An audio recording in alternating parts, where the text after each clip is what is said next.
Hey friends, welcome to The Inspire. On the 1st of July, Dhaka, the capital city of Bangladesh, witnessed terrorist attacks. In the darkness of moonlit night, around 30 people were killed. The Daily Star, a leading newspaper in Bangladesh, reported that one of the terrorists had shared a well-known Indian preacher, Dr. Zakir Naik's speech on Facebook almost a year ago. Anybody's guess? Immediately afterwards, the social media erupted in complete madness. There were rumors that terrorists had links with Zakir Naik and whatnot. Now, how could electronic media stay aloof? And that's how the media trial of Zakir Naik started. It's fact-check time.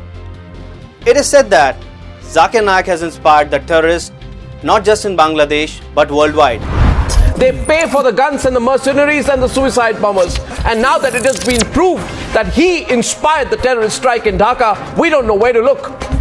His words today inspire terrorist attacks all over the world. The ISIS module in Bangladesh was inspired by him. Correction.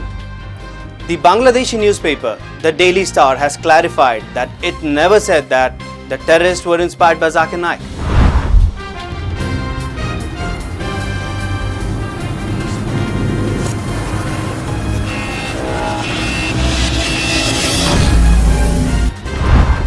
It is said that one among the 5 terrorists was a fan of Zakir Naik. In this fresh twist to the Dhaka attack, these youths who attacked the cafe in a diplomatic area in Dhaka are believed to have been influenced by the teachings of Zakir Naik. Correction. One among the 5 terrorists was one among the 14 million fans of Zakir Naik.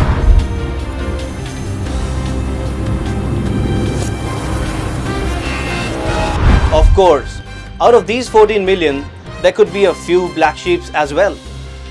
It is said that Zakir Naik urges Muslims to become terrorists. That every Muslim should be a terrorist.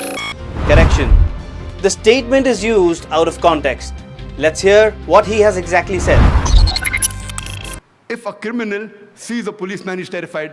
So for the criminal, the policeman is a terrorist. In this context, I say that every Muslim should be a terrorist. Whenever any criminal sees a Muslim, he should be terrified. Whenever any rapist sees a Muslim, he should be terrified. Whenever any robber sees a Muslim, he should be terrified. Whenever any anti-social element sees a Muslim, he should be terrified. That's what the Quran says in Surah Anfal, chapter number 8, verse number 60, that cause terror in the hearts of the anti-social elements. Those people who are killing wrong people, who are against humanity, Quran says, cause terror in their hearts.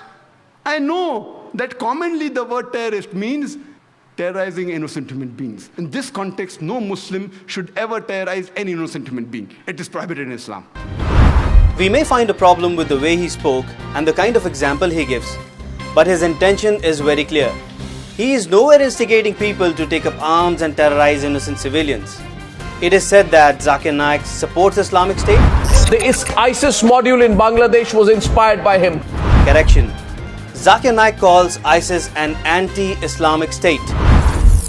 That these people who claim to be Islamic State of Iraq and Syria, they are killing innocent human beings. Even if they're non-Muslim, it's not allowed in the Quran. So my view is they are anti-Islamic State of Iraq and Syria. They cannot be Muslims. Muslim is a person who submits his will to Almighty God. And no Muslim will ever kill any innocent human being. So according to me, they are anti-Islamic State of Iraq and Syria. Hope that answers the question.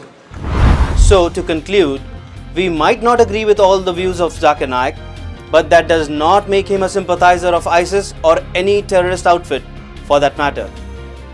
He has the constitutional right to freedom of speech and should be free to enjoy it as long as it does not harm the secular and democratic fabric of our country.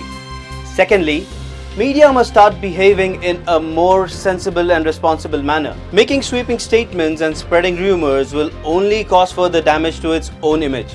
In any case, trust must not be abused.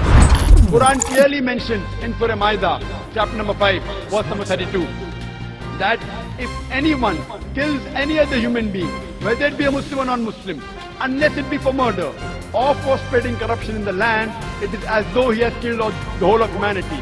And if anyone saves any human being, it is as though he has saved the whole of humankind.